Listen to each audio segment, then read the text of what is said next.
Hello, everybody. Today is the 21st of May, and as always, we're going to tell the pen story. This pen story has changed a lot of people's life and shed light into why something happened to our life and how we can create or manifest our dream life in a very certain way.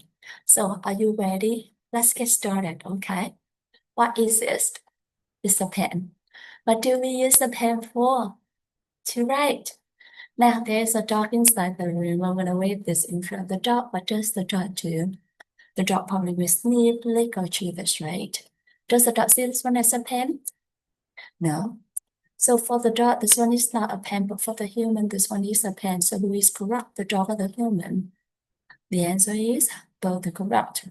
For the dog, this one is a chewing toy, while for the human, this one is a pen to write. The dog is correct in the dog world, and the human is also correct in the human world. So that is our first lesson, both are correct. Now, let's imagine that there is a table in front of me, so I'm going to put this thing on the table. And then both the dog and I will walk out the room. So inside the room, there'll be no human, no dog. What does the dog do? What is this one become? Is it still a pen or a chewing toy? Or it is almost nothing, and the ancient wisdom called this as the emptiness. The emptiness is actually a very magical definition. As we understand the emptiness, we'll be able to achieve anything in our life. Just like Ishin Michael Roche applied the emptiness into his business and was able to build a business with a revenue of $250 million a year. He's also able to help several refugees. So what is the emptiness? Why is that so magical? Let's go back to the pen story, okay? So this thing is currently on the table, and when there is no human, no dog, or nothing to interact with, we come back to true self and we call it the emptiness. But because it has the emptiness, also has the potential to become anything. So let's see how that do, okay? So when I come back to the room and I look at this become a pen. When the dog come back to the room and the dog look at this becomes a chewing toy. And when both the dog and I come back to the room at the very same time, we both look at this at the very same time. What does this thing becomes? It becomes too thin, a pen for me and a chewing toy for the dog. So a single thing, when there is no human, no dog, or nothing to interact with, it come back to true self, we call it the emptiness. But because it has the emptiness, also has potential to become anything or anyone, depending on who or what is looking at that. That is our second lesson. Now, I see this as a pen. So does this pen coming from me or does this pen coming from the bin itself? This pen is actually coming from me. Why am I so certain? Because if this thing is a pen itself, then the dog or anything in this entire universe will see it for what had been planted. We see it as the pen. But does the dog see this one as a pen? No. So this pen is actually coming from me. This pen is actually coming from my mind, and everything is actually coming from our mind. So that is our third lesson. Everything is actually coming from our mind. Now we all agree that this pen is coming from my mind, right? So I'm going to change my mind and I'm going to think this one become a diamond, okay? So please pray with me. Diamond, diamond, diamond. Open my eyes. It's still a pen. So what in my mind that forced me to see this as a pen but not a diamond? There are set inside our mind that the ancient wisdom call as karma. When we see something, the set inside our mind pop up, open up, and cover this and made us see it for what had been planted earlier into our mind. So who planted those set into our mind? Only you can plant the seed into your mind, and only I can plant the seed into my mind. How can we do it? We do it by three ways: by our word, by our actions, by our thoughts, especially toward others. So for instance, I'm gonna hold on to this so that I have the time. Would you like to have this pen? And when my friend say, yes, please, I'd be so happy to give this to my friend with the hope that I can help my friend. So when I give this to my friend, this part will open up and my friend will see it. And it's still living mark in my mind. A couple days later, when I see this, now this one has a pen, but the seed of the pen is already been into my mind. And now it pop up, open up and cover this and make me see it for what had been planted into my mind.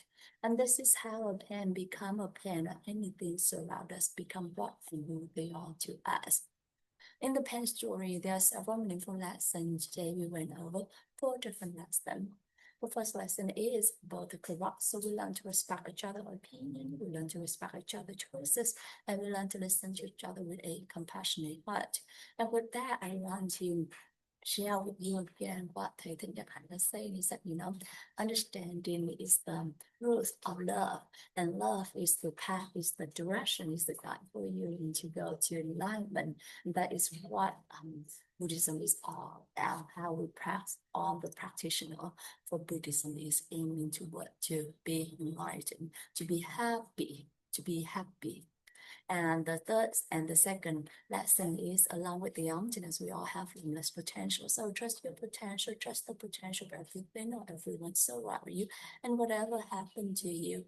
And remember, in everything there will be, even in the challenges, there will be opportunity going on with that. So whether you choose to see this as a challenge or you see it as an opportunity, is all up to you.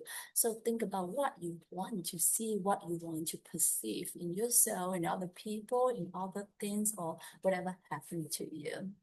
And the third lesson is everything is actually coming from the seed inside our mind.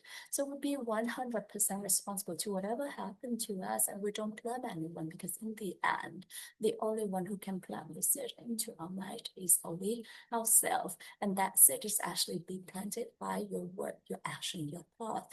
And you are the one who in complete control of those things, your word, your action, your thoughts.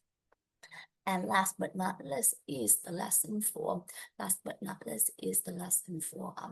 for how to achieve or you achieve your dream life in a very certain way by applying all those lessons. Okay, so the first lesson show you to be how to get to happiness, right? But then the second lesson will show you on how to know what you truly want in your life, to see the potential of everything and know that, okay, this is what I want from my life.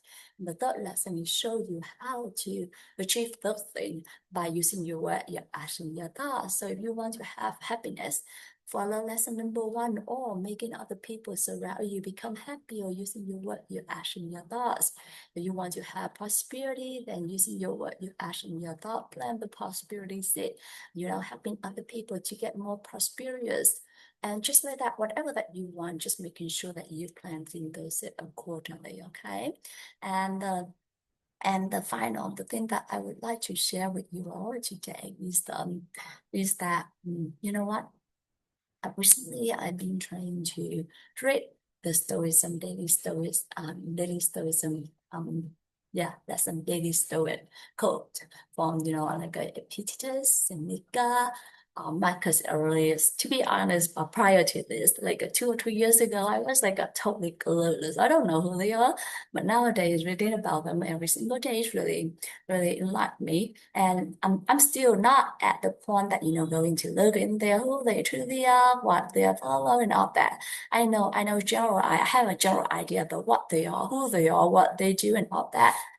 But the thing I'm really keen about is that they are teaching, their philosophy, the Stoicism, how we can apply that into our daily life so that we can achieve our happiness, and or what we consider to be happiness. And a lot of that is, I think, the thing that really equal in me is that I can see the similarity between this Stoicism and Buddhism.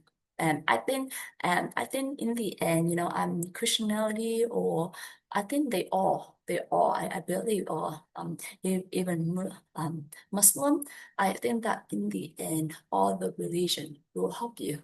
All the religion, all the philosophy is all will help you to become a better person, to to see the better in yourself and other people, and with that, making your life happier. So thank you so much for listening to me today. Thank you. I love accompanying me in this 3,000-day journey. And thank you myself for practices today. It was a bit struggle, to be honest, but finally I get it done, and I was very proud of myself, to be honest, because it's been almost 3 years since I'm coming back to Vietnam. And of course, I'm sure there will be some little bit, of my English accent, get kind of was. But then, overall, I'm very happy of where I am right now and how the things moving and who I am becoming. So thank you so much for listening to me today, and I hope to share with you better news every day. Okay, and if I may share with you this past story or my lesson is something good, I would like to dedicate that to my dearest family, to my friends, to my coworkers, to my neighbors, to any living things in this world, any the other words with love, wisdom, and gratitude. Thank you so much. Have a great day, everyone. Bye bye.